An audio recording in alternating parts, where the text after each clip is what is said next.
Check us out on YouTube, Facebook, and X. And for the premier sports talk experience, tap into our Roku channel. Start your mornings with Mac and Jack covering all the weekend sports action. Then pour a cup and enjoy all the sports you can drink on the Coffee and Sports podcast. At midday, talk sports from east to west on the Coast to Coast podcast. Followed at night by some hot girl talk with Prim and Proper Sports featuring Sonia Pearson. Talk boxing on the Gloved Fist. Yankee fans tune in for Start Spreading the News. And there's more on the College Sports Huddle and Sports Scope with Robert Butler. And that's just a sampling. There are 20 podcasts in all and 70 weekly shows giving us a 3.4-star viewer rating. To find us on Roku TV, search for National Streaming Sports on the Roku search bar. Click on the logo and you're in. For laptops, mobile phones, and tablets, download the Roku app. National Streaming Sports, live and on-demand sports talk for America. If you like the sweet science, get ready to talk boxing on the Gloved Fist podcast with top boxing writers Frank Lotierzo and Jack Hirsch. Frank, a former amateur boxer out of Philadelphia, writes for NY Fights and can be seen on the Boxing Channel. Jack, an amateur boxer who competed in the New York Golden Gloves, was a 6-term president of the Boxing Writers Association. And now, here's Frank Lotierzo and Jack Hirsch.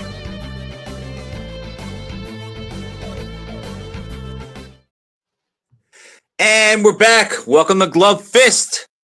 My name is Frank Lotierzo, full-time observer, part-time writer, joined by former 6-term president of the BWAA, Jack Hirsch, coming off Thanksgiving weekend. It was a long weekend, Jack. I don't know about you, but I had a great Thanksgiving.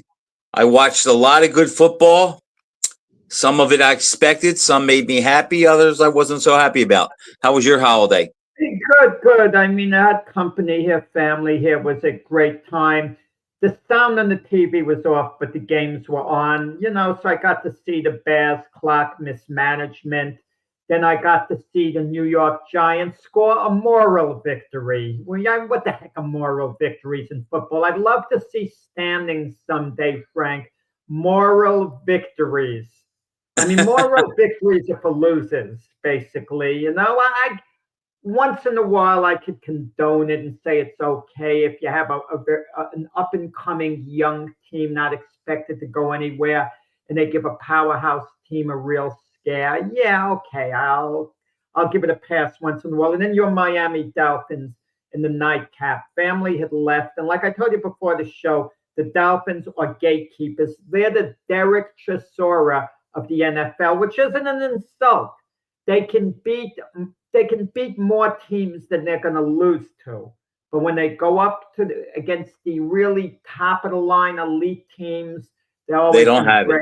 Your heart, not mine. My heart was broken long ago this season with the Jets. Jack, the Dolphins cannot break my heart because I have no expectation. I actually I get a kick out of Dolphins fans when they post Tua's stats against, the Patriots or the Panthers or the Jets or somebody that they beat that they should beat. So they don't break my heart anymore. I gave up on them 25 years ago. They're a bad, dysfunctional organization. They need a new GM, quarterback, and coach. And until that changes, they'll be in between 7-10 and 10-7, and they'll be knocked out of the playoffs. What did make my weekend, but I can't plant the flag yet, is the Ohio State Buckeyes. There was fighting at the end, Frank, so we can link it to this show. I did like that, Jack, and I love that. That's why I'll never turn on Baker Mayfield, because he was the first one to really plant the flag at Ohio State. It was classless. Some things you don't do. It's absolutely classless to plant a flag on another tee. They do it with Texas and Oklahoma all the time. No, it is ugly. It's disgusting. And it happened also with Florida against Florida State. That's a huge rivalry. Apologized about it after he said there's going to be disciplinary action taken against his own players. He's embarrassed by what they did, and he apologized. Billy Napier, their coach, he handled it the right way afterwards. I don't have a problem with it, Jack. You want to keep them from playing the flag, win the game. It's your rival game. And you know what? You could say it's classless, but you know what? It is high school. It is college. They're not On your getting own played. field The if game you're at means a home, lot. not on a visiting field. Win the game. Win the game, and they won't do it. Okay, so okay, so you're saying morality or whatever. So one guy in boxing could hit another guy low all fight long. He could use every dirty tactic. And you're telling the other fighter, just outfight him, just win the fight. Don't complain if you're getting fouled left and right. First of all, Jack, boxing is not a game. It's a fight. So I'm not sure I'm good with that comparison. But as we know, to the victor go the spoils. I don't have a problem with it in college as long as it doesn't get out of hand. But Yeah, well, when you have those rivalry games, Saturday after the Michigan-Ohio State game, there was a big fight that slipped under the radar in the United States. Flyweights.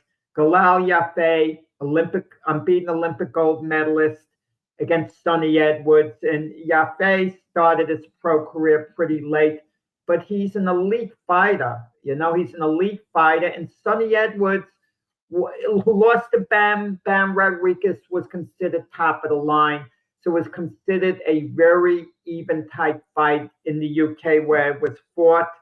They'd sparred a lot of rounds together, but as Yaffe said after the fight, it's quite different from sparring and the real thing. Yaffe took it to Sonny Edwards, stopped him in 6 rounds. Sonny Edwards talked a good fight beforehand. What he might do and this and that. And then during the fight, he basically said, I don't want to be here. So it kind of makes you wonder the mindset. I think Yaffe made him not to want to be there. I agree with that, Jack.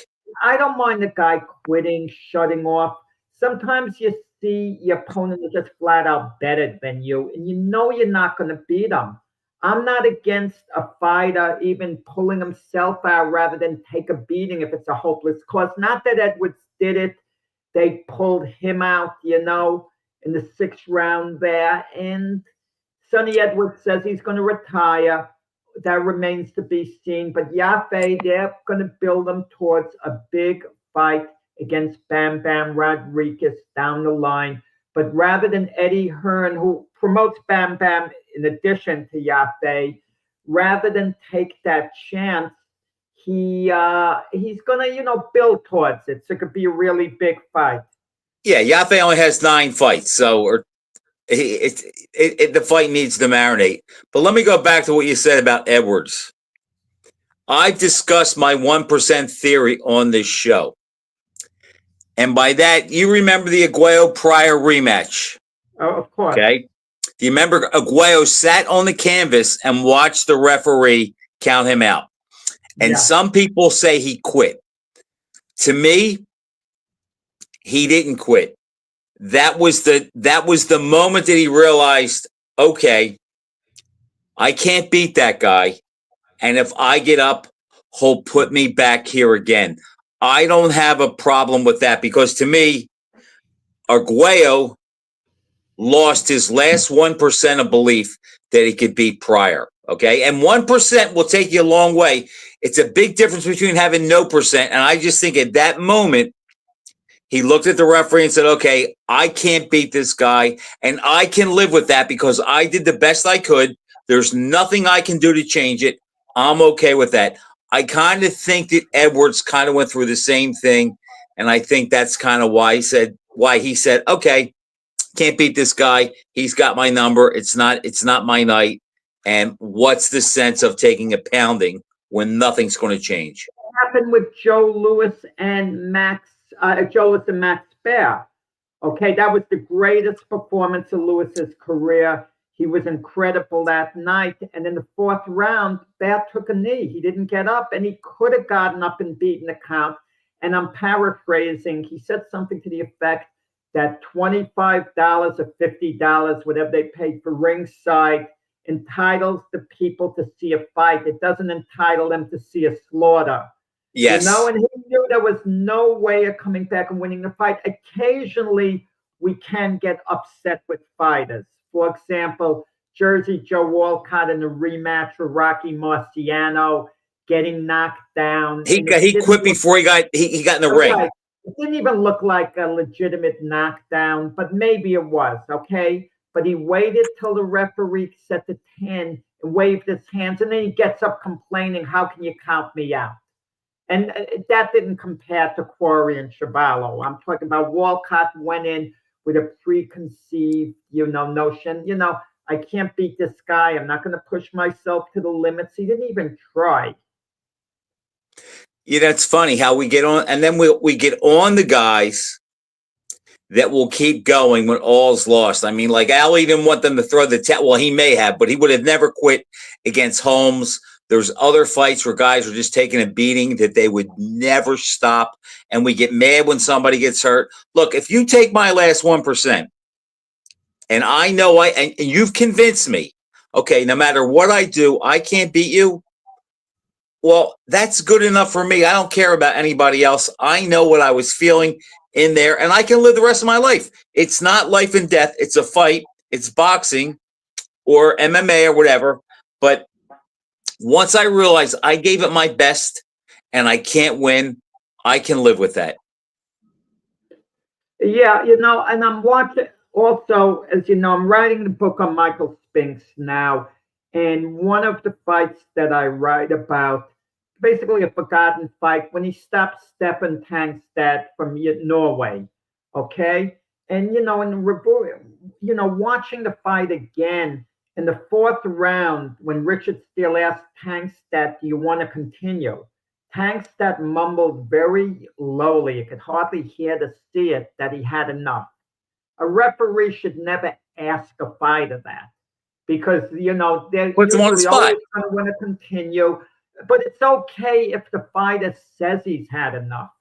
That's the thing. But you don't want it to go overboard. It's a fine line. Something like what Andrew Galata would do isn't really acceptable, like the second round against Mike Tyson. Because you wonder, you think he had more to give. And if it's such a mismatch going in and the guy's collecting his money, now he's got an obligation to try to fight hard, I feel, Frank. He can't just come in there and pull like a Peter McNeely with Tyson. You come out, you throw everything you have, you get knocked down, and then your corner just pulls you out immediately. To me, that was like, I won't call it a scam, but I didn't like the way that played out. And I can see that, but if I had to fight Tyson, I would have done the same thing. Knowing that I have to get lucky, I have to kamikaze him. I don't have the skills or anything else to beat him. I got to try to get lucky and then hope that my corner bails me out before I take too much of a beating. Well, yeah, but he took hardly any punishment. His corner bailed him out quickly, and he seemed to be as happy as if he had won. I just, it lasted such a short amount of time. There's a big difference between a guy who is giving it his all, and now he's just going to be taking physical punishment. I don't want to hear a guy gave it his all for 45 seconds, and then you're pulling him out. What about Tyson with Holyfield? What kind of a quit would you call that? The second fight, you mean, right? The bike fight. I think Tyson, I think he just panicked, and maybe that didn't panic. Maybe that is the right word after all. Maybe he was looking to get himself disqualified at that point. But I think part of the problem was a large part, Holyfield was butting Tyson. Holyfield, and I'm not saying it was deliberate or not deliberate. I know one judge in one of Holyfield's fights didn't score the fight as accurately as that judge could have. And that judge admitted to me later on off the record that their scoring really wasn't reflective of what took place in the ring. But that judge was so ticked off at Holyfield for using his head, and the judge felt he deliberately used his head. And that angered the judge. He would continuously use it. Holyfield's reason was, it's like, this is his example. It's like basketball. It's who gets into position first. He wanted to get under Tyson. His thing was, well, I just get into position first, so my head is there. It's nothing deliberate on his part. Right. And it is, You know, and Jack, they do that in the NFL. The guy that gets slower gets the advantage as far as pushing the other guy back. My issue is with Tyson on that. I think Mike Tyson was the dirtiest heavyweight champion I've ever seen as far as hitting on the break at the yeah. bell, hitting low, doing arm bars. And he only did that when he thought he was in trouble. So Holyfield bullying him, I don't feel bad for that. I don't have a problem with that. And I do think Tyson's bail was, I've hit him with everything I had. I couldn't get him out the first time.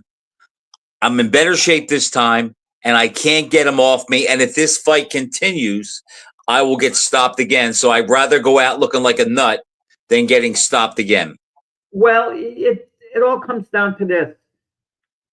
Is the fighter committed to going the distance and giving it all they have over the distance? If they're absolutely committed to going the distance, they're not going to quit at any point during the fight in all probability if they're really committed. But if they're wavering and they're figuring 12 rounds, that's a long time. This is only the third or fourth round. I can't make it through 12 rounds doing this. They're going to kind of look for an exit plan out. Even one of the gutsiest fighters you'd ever see, Vinny Paz. Very gutsy fighter. He had one fight against Loretta Garza, I think the fighter was, where he got disqualified.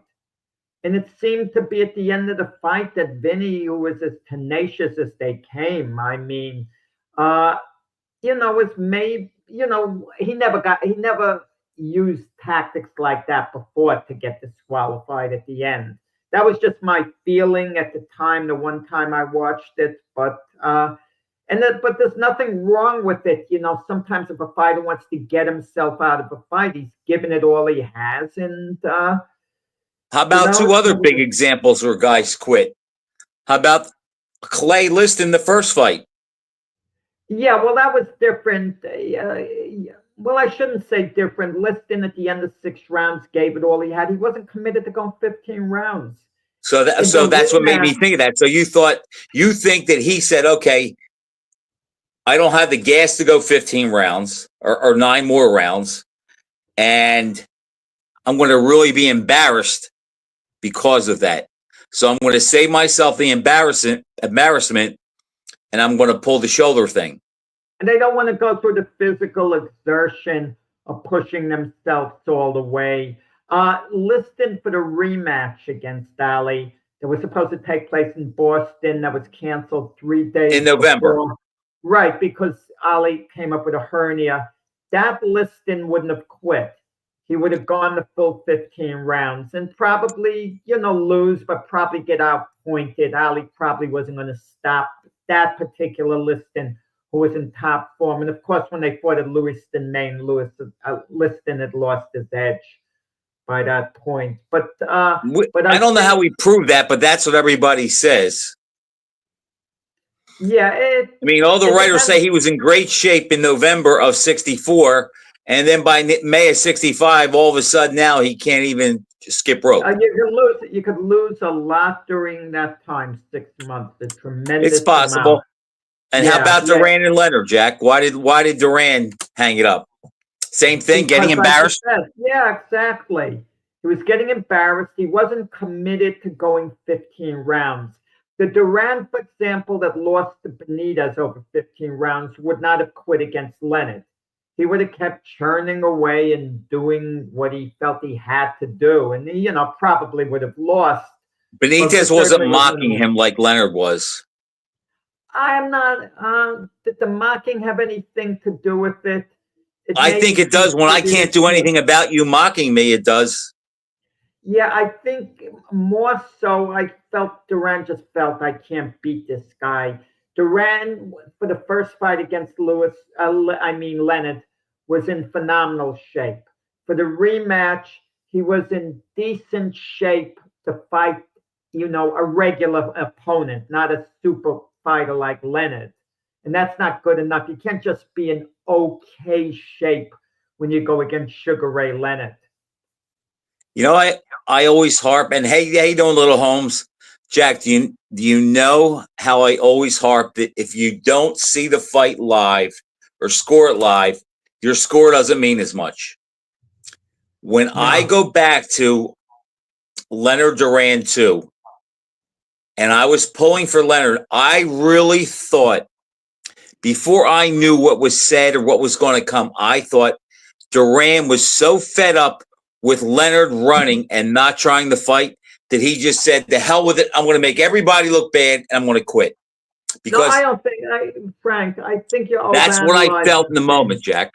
I'm not saying I Okay. feel that way today, but in the moment, I thought, because when I look back at it now, Leonard didn't run as much as I thought. But that night, it did seem like, man, he was doing everything he could to break any type of engaging. But that's what I thought. I thought Duran wanted to make everybody look like a fool and taint the victory. That's why he Yeah, did what he did.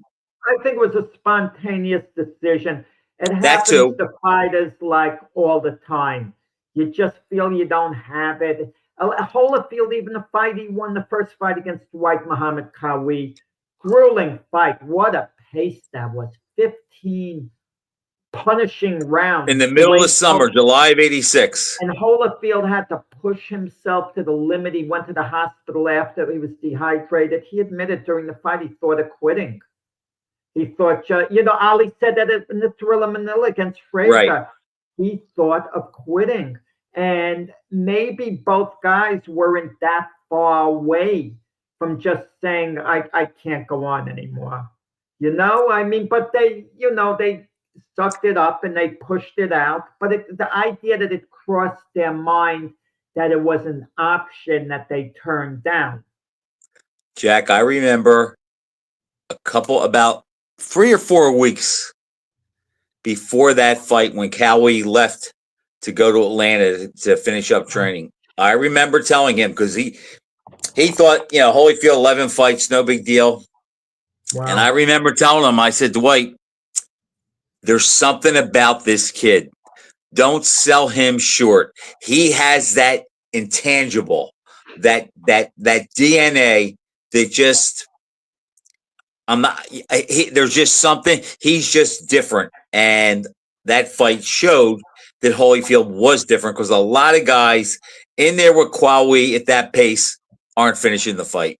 And talking about quitting, they had a rematch. I think it was in 1987. It was maybe a year and a half 87, after December of the first one. 87. I was at that one at ringside in Atlantic City. On Showtime. It looked to me like Howie quit in the fourth round, basically. He got counted out, or they stopped it when he was on the canvas. I forgot which of the two. But the point is, he could have continued. It wasn't like Holyfield's punches, incapacitated him. Not at all. It's like, but he hurt him more in that fight, Jack, than he did the first fight. A couple of those right hands he hit Qawi with, he hurt him. Qawwi's resolve wasn't the same as it was in the first fight. The first fight could have taken it out of him. I agree. Yeah, and Holyfield got better and stronger. Big George Foreman. Eventually, he indirectly quit because you're hitting a wall all that time, and with Big George, and you got fatigued. Like I mentioned in the past show, Cus D'Amato would use the term about fighters being determined quitters. They'll hang in there, they'll take a beating, and everyone's going to praise their courage, but they stop trying to win the fight at some point. That's what he meant by quitting, and he gave it as an example Jerry Quarry. Quarry in the first Frazier fight, there was a point where he shut off, where he knew he wasn't going to win. I mean, we heard Cooney said when he fought Holmes, he said it got to a point in the fight where he knew he wasn't going to win, but he wanted to show he could take what Holmes was going to dish out. It got to a certain point. And how many guys have that? How many guys like a Diego Corrales against Jose Luis Castillo? Corrales felt all along he's looking for a way to win, and he pulled out a miraculous fight, which I think was unfair to Castillo. When he spit the mouthpiece out twice, he absolutely should have gotten disqualified, but Castillo got even with Corrales by not making the weight late on. So there was, dirty pool both I'm ways not. to me. I know that Customato said that about Quarry. I don't know if I buy that. Cuss had a lot. Cuss had a lot of sayings, and he approached boxing and talked like he was a scholar. And I think he led a lot of people into believing that he was some kind of savant. I'm not buying that. I'm not sure Quarry quit in that first Frazier fight. I think he realized he was looking for one shot to get lucky, and he stopped trying to outfight him. He wasn't throwing any hard punches after 3 rounds. I mean, but Jack, that's because Frazier was leading and beating him to the punch. So the only thing I think he realized after the 3rd round, my only shot is to get lucky and have him overextend or make a mistake. No, Frank, Quarry couldn't quit because it's the fighter's code. So he would be in his, he'd go back to his corner. Either his corner would have to pull him out, the ringside physician. He wasn't going to turn to the referee and say, I've had enough. He did it actually in the second Frazier fight because that was truly like a hopeless cause, and he was really getting battered in the second fight. So at one point he waved to Joe Louis, the ref, that he had enough, but Louis waved the 2 of them in, like, let's mix it up, boys, And John Condon, the head of public relations, he was screaming, was yelling at Louis. He says, darn it, Joe, even Quarry wants the fight stopped. And then Louis and Angelo Dundee, you could hear in the background screaming, stop it, stop it, stop it. Yeah. But there's a fighter. It seems like a dirty word saying he quits. To me, there's nothing wrong with that. Yeah. I don't know what another word would be, surrender, whatever. It's nothing. There's nothing wrong with quitting. Sometimes it takes more courage. Look, I was at Madison Square Garden September 20th, 1972. The chief support to the Ortiz and Buchanan. You nailed it, Frank. No knockdowns, a timid fight. Buchanan was ahead, a very timid fight. All of a sudden, at the end of 6 rounds, Ortiz quits on a stool. And later he said, and it makes sense, he was exhausted. He said, I was scared I was going to get hurt. I'm never going to box again. And his answer was right, spot on. He was scared he was going to get hurt because of how tired he was. He had nothing left to give. And I thought that took courage for Ortiz, who was never stopped before, to exit that way. But the Garden crowd booed him. They booed him. Because, Jack, they don't understand. No. That's why I call it the 1%. I can keep going and going and going and going and going as long as I have 1% of belief that this may work out. But once that goes, and I accept the fact, okay, this is not going to work out, that's where I succumb. And I don't have problems with fighters that do that. Like you said, not the guys that go in there like Walcott did in the rematch with Marciano, but the guys that like, okay, I tried. He's knocked me down 5 times. If there's going to be a 6th, I have nothing left like Ortiz or whatever. To me, those guys lost that last 1% of belief. And people laugh at that, Jack, because, what's 1%? Think about it. Why do people play the lottery? You know you're not going to win, but you had that 1% hope and belief. And once you lose that, you're done. But fighters have to get pulled out for their own good. And even though they're going to complain to the referee, complain to their corner, usually it's a show that they're putting on, making it look like, oh, I wanted to continue this. Now I'm looking at some of the comments like Little Combs putting down, Durant truly had cramps as well. How does he know? I don't think that was the case, but no one knows. And I don't go for that as being the reason, at all. But we could point to other cases, in boxing history. Look, Lewis against Marciano. There must have been a point in the fight where Lewis felt this guy's too strong for me. After Lewis did okay for 5 rounds, it was an even fight. Then Marciano was taking over. He felt Marciano's strength and power, but Lewis hung in there. Sometimes a fighter doesn't feel he can win, but he's going to hang in there. you know? And then you get cases like Jorge Linares against Vasily Lomachenko. Every time Lomachenko upped the pace, Linares upped it as well. And Linares kept upping it, upping it, upping it until finally he had nothing left, and it all gave out in the ninth round. That gets to a point where you can just keep picking the pace up, but then it all falls apart. And You think know? about how scary that is, knowing that you hit that wall On and another there's matter, nothing you Lennox can do. Lewis is in the news again. I'm getting a little tired of Lennox Lewis. He had a great career and he beat some great quality opposition, but now he's saying, "Oh, I would have knocked out Usyk." Maybe he would have. I mean, I don't mean to analyze that type of fight, but he's saying because Usyk could get hit with uppercuts and I had a murderous uppercut, so I I did could have see that. I can see it too, but I shut up, Lennox, because if I was Deontay Wilder when I was at the top of my game, if I would say, well, Lennox got knocked out twice, he didn't have a strong chin, and I got a powerful punch, I would have hit him on the chin and knocked him out cold. And I would say, shut up, Deontay. I don't want to hear that either of what these guys could have done, to someone else. See, you know what that tells me, Jack, though, Lewis talking? He did remember he used to denigrate Anthony Joshua when it looked like Joshua may equal or supersede him or be a bigger star than him. That died once Joshua was beaten. And now he may fear a little bit of the fact that if Usyk beats Fury in the rematch, people are going to look at Usyk in a different light again. And maybe it's a little too close for Lennox, and he wants to try to make sure, oh, this guy's no good. And I would, not that he's no good, but I would have defeated him. And I saw what he said about the uppercuts, but you know what? Usyk's not a guy that gets hit with uppercuts.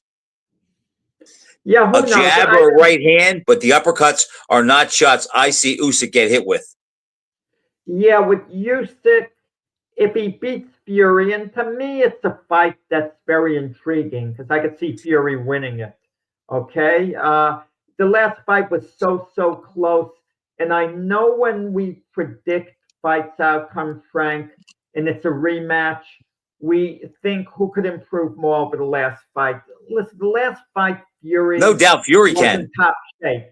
Fury was in top shape. Now Fury's basically given away a strategy, and I believe him. He's going to follow the blueprint of the Wilder fights. The first fight against Wilder, he boxed, much as he did against Usyk, okay? For the rematch, he just took it right to Wilder, and Wilder couldn't cope with it. If he takes it right to Usyk, possibly his size, his physicality is going to pay off. And he will dominate the fight, perhaps.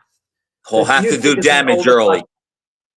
Or he'll have to tire him. Right, because Usyk comes on the second half of the fight. You're right. If he doesn't do any damage, once he gets past the halfway mark, yes, Usyk is going to enjoy some good success at certain moments, maybe some major success, like that 8th round when he really pummeled Fury. But, but I could sense with Fury, there's a little bit weakness there mentally with all his talk, and I that's why we switched our pick. I think originally you picked Fury, and then you switched to Usyk for the after I saw Fury with Ngannou, I changed.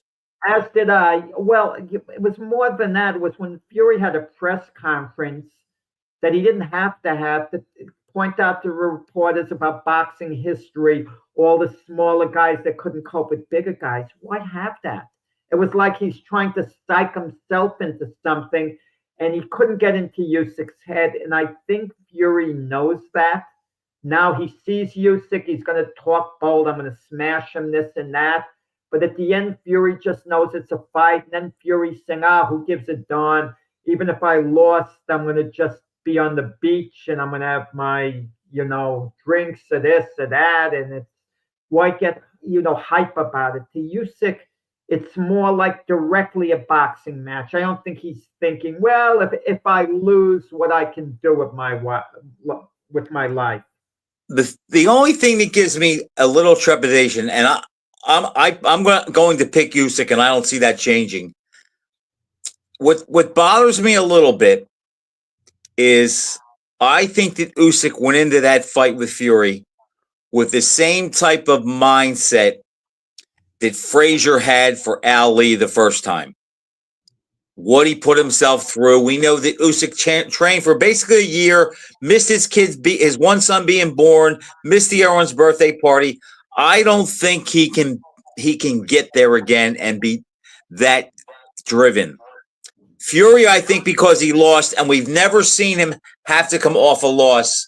I think that adds a dimension to him that we don't know how. It's uncharted water for Fury, so I think he might be a little better. I think the fight was very close the last time. But, Jack, at the end of the day, I'm going to go with the guy who I think stays in shape more, hasn't had the ups and downs with the drugs, the alcohol, overeating, and all the things that Fury's gone through. I just think eventually you have to pay for that. And Usyk hasn't gone through that. And I think that'll be the difference. And as I said to you before, we break down the eras. If Usyk wins this fight, he's clearly the best heavyweight of the post-Klitschko era. If Fury wins the fight, who goes down as the best heavyweight of the post-Klitschko era if they never fight again? I think Fury would. You asked that last week, and I'm going to tell you why. When people talk about the greatest heavyweights of all time, before losing to Usyk, some people may have put Fury in the lower part of the top 10, like 8, 9, 10 even. I saw people have him higher than that. Right, okay, but you don't see anyone putting Usyk that high.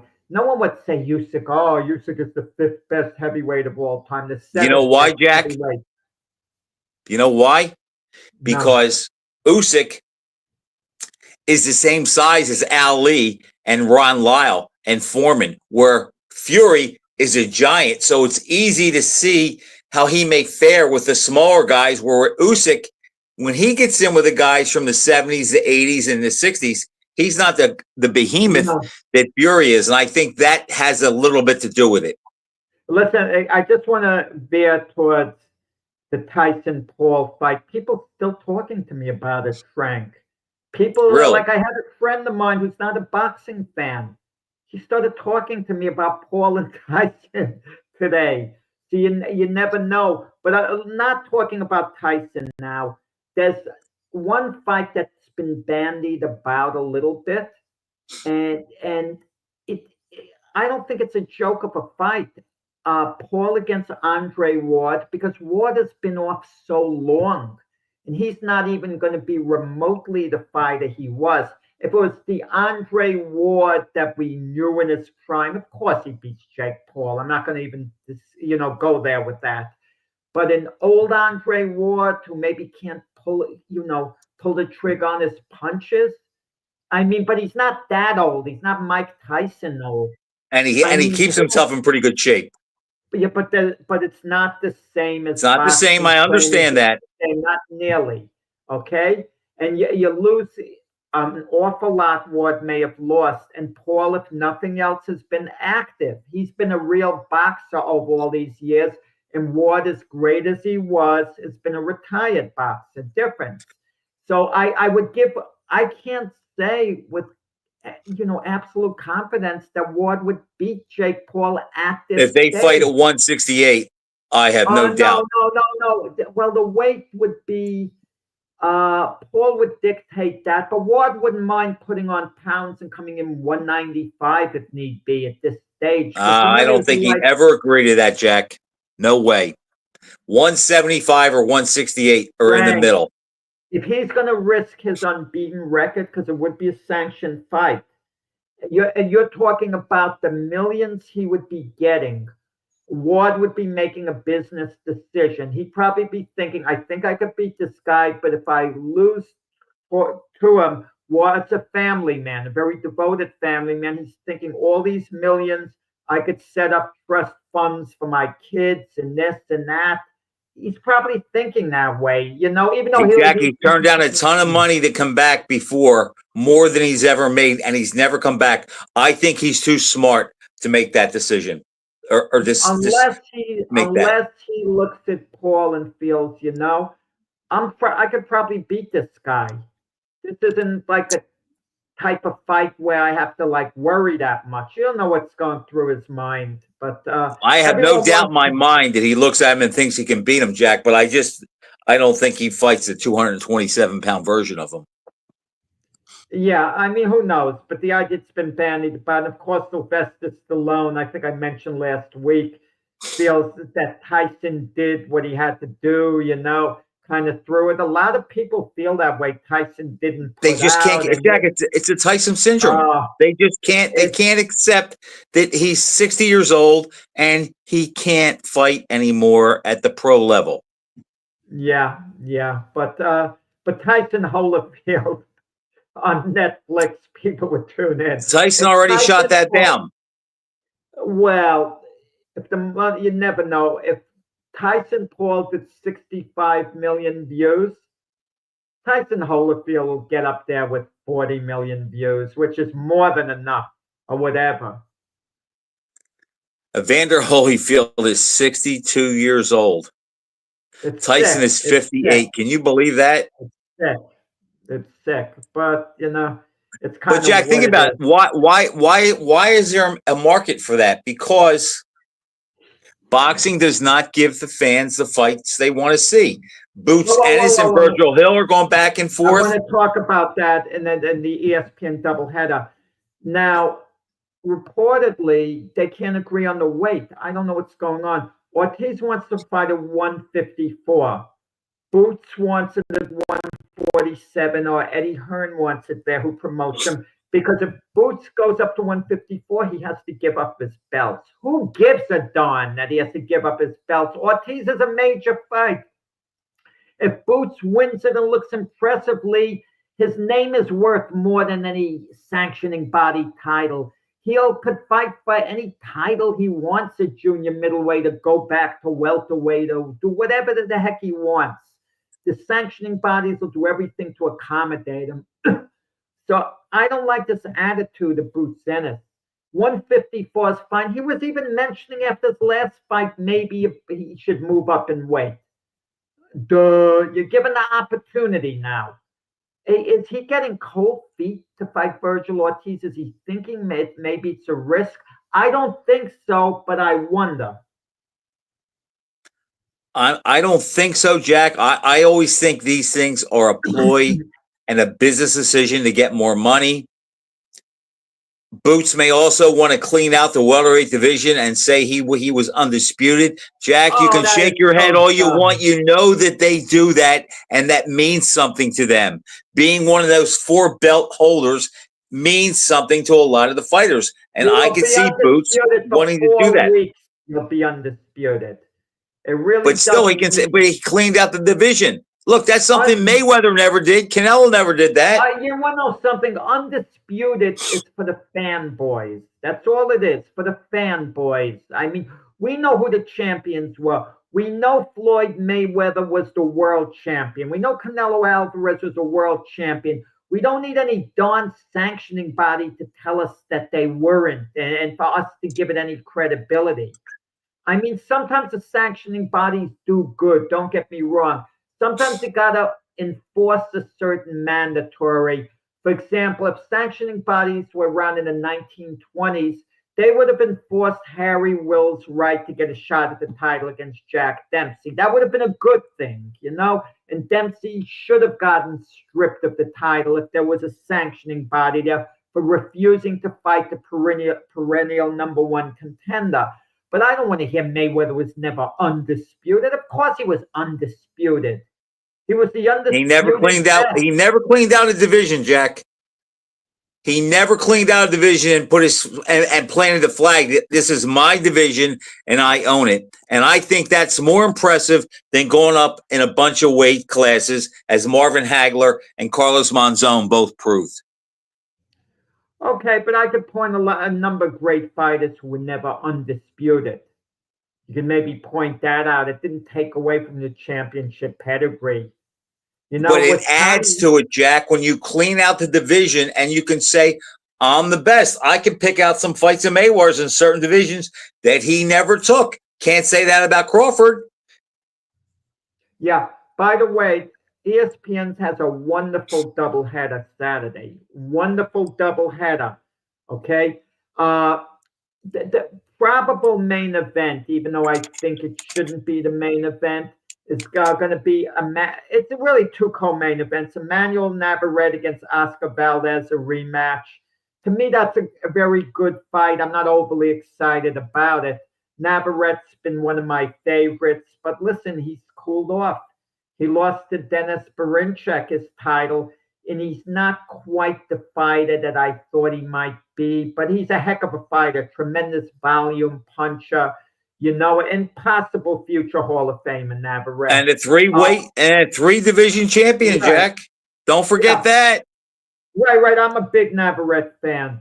And then, but I love this other fight, Rafael Espinoza against Robozy Ramirez, the rematch. And last time out, Ramirez, who's about the tallest featherweight in history. Yeah. Isn't he 6'1"?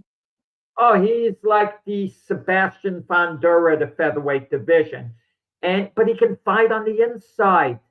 And he beat Ramirez in a terrific fight last time out. And that was Now you're Ramirez. talking about Espinoza's the tall guy. Yeah.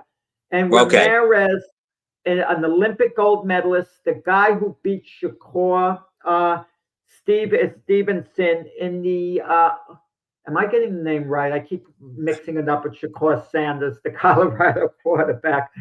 Shakur Stevenson, who beat him in the Olympic finals to win the gold medal and should have been having a rematch with Stevenson at some point. It should have been Stevenson's revenge fight. But instead, Ramirez shockingly lost his pro debut to a journeyman fighter.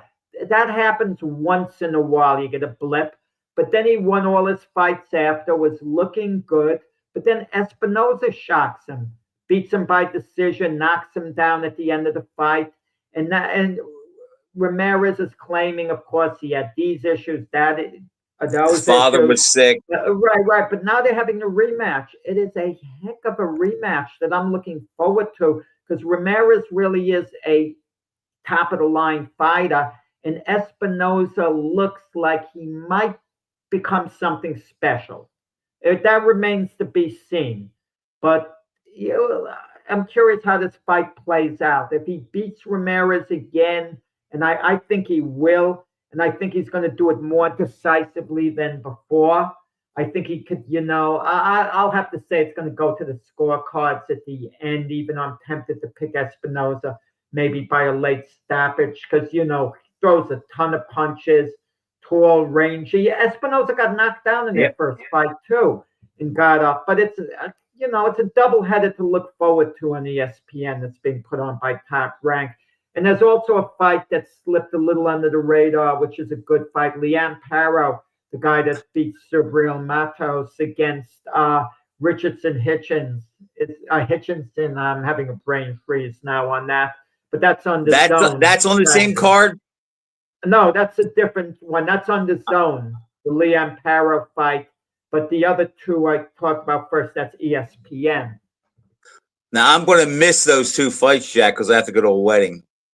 Yeah, well, you have the app. If you have the ESPN Plus app, what you can do is not check in the results, and then you could catch the replay. I'm starting to do that, Frank, more and more because they come on the air 10:30 to put on the ESPN show. And the main event doesn't start till 12:30. College football might delay it to close to 11 if a game's going on. They're not going to leave the game. So the fight's going to get delayed or they're going to join a fight in progress, which I hate. So what I do usually, I just don't look for the result, anything like that, and hope I don't bump into it, don't see it. I'm not that strong-willed. I have to find out who won. Well, I know. Sometimes you can't help it. You can't help it. You know, it reminds me when I was in junior high school. They used to show the big fights in Madison Square Garden when a 24-hour tape delay. They showed on TV the next night. And at that time, fights were held weeknights. So Emil Griffith is fighting for Joey Archer. I don't know who won. I'm going to catch, and I'm not going to get the paper the next day. So I was going to catch it on TV the next night, like I'm seeing it live. So I knew one of my classmates was a boxing fan. So I said to him, I forgot his name, do me a favor, we're talking. I don't know who won the fight. I'm going to watch it on tape delay, not tomorrow, tonight, not knowing who won. So please don't tell me the result, and I don't want to talk about the fight. That idiot, you know how he responded? Griffith won. How you handle that? And there was another one too. I won't mention his name. A well-known referee, okay? And the Nigel Ben Gerald McClellan fight. We didn't know how badly McClellan was hurt then, but I wanted to catch that on delay. And I spoke to the well-known referee, on the phone or something about And he told something. you? And I said to him, please, I don't want to talk about the fight. I don't know the result. I want to see it like it's live. He didn't tell me the result, but he says, okay, Jack, I'm not going to tell you the result, but I'm going to tell you this. You got to see it. What a fight that was, the way they, were going at it. But just the idea, you're looking for something. You want to go in with a completely clean slate, when you're seeing something on tape delay. Jack, just think of this. Saturday, you have the SEC championship, the Big Ten championship, and the fight card. And I probably won't get home till around midnight. So maybe I'll catch whatever the main event is in the fight, whoever fights last. But what a Saturday to have to go to a wedding, huh? What happened when Canelo fought Jamel Charlo? I was at a wedding in the city with a buddy of mine who's a big fight fan. And what we did, we left the wedding not a little early, just a little bit. People were still leaving. We were with the first wave of people who left. And we headed to Times Square to see Canelo and Charlo. And we got there when the fight before that was, coming to an end. And there were plenty of empty seats. But the big screen in the theater in Times Square took me back to the days of closed circuit, very fondly. But wow, that was the best way to ever watch a fight. The screen is clear, it's right big, it's facing you. We really enjoyed it, much better Jack, than TV, much better than ringside. That's how I saw the Ali Foreman fight, because it was held at a movie theater. It wasn't held at an arena like the Spectrum. It was held at the Morristown movie theater, and the tickets were $10 more there than they were at the arena. But my father's thinking was there'll be a less rowdy crowd. The seats will be more comfortable. And that's why we end up going there. So, and it was great. It was like you're sitting in a movie theater, that great big screen. I mean, in those closed circuit ones, the screen is only so big, and they usually have it in the hockey arena. So you have to, screen's on one end, you're already the other. Yeah. And but people like watching things from their own home, the pay-per-view. Just to have the general comfort, I think that takes some of the element of the fight out. I've had those parties. I think when you go to an arena, even if it's on closed circuit, it's a better atmosphere. It better be Fibal. It looks like a go for February, the rematch. Oh, and by the way, back to Usyk and Fury. Did you see what they're reportedly getting paid? I don't believe it, but I saw it. 110 million for Usyk. Usyk 114 million and Fury 76 million. Do you believe that? Okay. Yes, I actually do, because His Excellency is making all these great fights. How's he bringing everyone to the table? Eddie Hearn and Frank Warren, promoters, have been enemies all these years. Now they're friends because their fighters are getting paid all this money, and they're getting a piece of it. Yeah, it's phenomenal. The amount of You money. believe, you really believe that Usyk is getting 114 million? I don't buy that, Jack. Saudi Arabia's money. They have money to burn, reportedly. Well, why is His Excellency crying about how much to pay Canelo to fight Crawford? If he's willing to pay Usyk that much money to fight Fury, Crawford and Canelo would be bigger than that. Why is he squawking at that? Because he may have offered Canelo 125 million. Okay, or maybe you offered Canelo 140 million. You know, more. And Canelo says, "No, I want 250 million." And you know, all right, that's crazy. But sometimes you're really turned off by someone in negotiating with them and talking with them. You know, you just don't want to know from it. You know, like Eddie Reynoso, Canelo's manager / trainer, said, "We're not fighting Chris Eubank. You know, I just don't like negotiating with them or having anything to do with them." And but if there's money to be made and it's the right fight for someone, they put their pride on the side. I just went on Boxing Scene, Jack. It was posted at 6:47. Beer Beef and Bivol, February 22nd. Yeah. Oh, by the way, Frank, you promised me you were going to watch Oscar De La Hoya's Clapback Thursdays. His what? He has a thing, Oscar De La Hoya. Google it after. You promised me you were going to watch it. It's called Clapback Thursdays. He comes on, he makes a comment. I mean, right. He talks. He said it's kind of fun. It's meant to be funny, but he rips into people.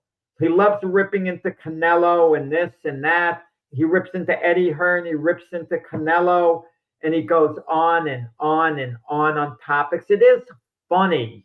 I mean, it's ridiculous. A bit ridiculous. It's not becoming as someone who's a promoter. I'm going to say that. Oscar doesn't like anybody, but he gets his kicks and he gets laughs out of me. I have to admit, some of them seems funny. They add certain pictures, captions. You got to Google it and see. Do me a favor. Google his past Clapback Thursdays. They're short segments, Frank. I will do that. But you'll probably be laughing, the way Oscar, Yeah, I saw that regarding the purses for Fury and Usyk, and Jack, I just couldn't believe it. No. I mean, if that's the case, then Fury's not pulling out of this fight, not for $75 million. That's why His Excellency could make these fights.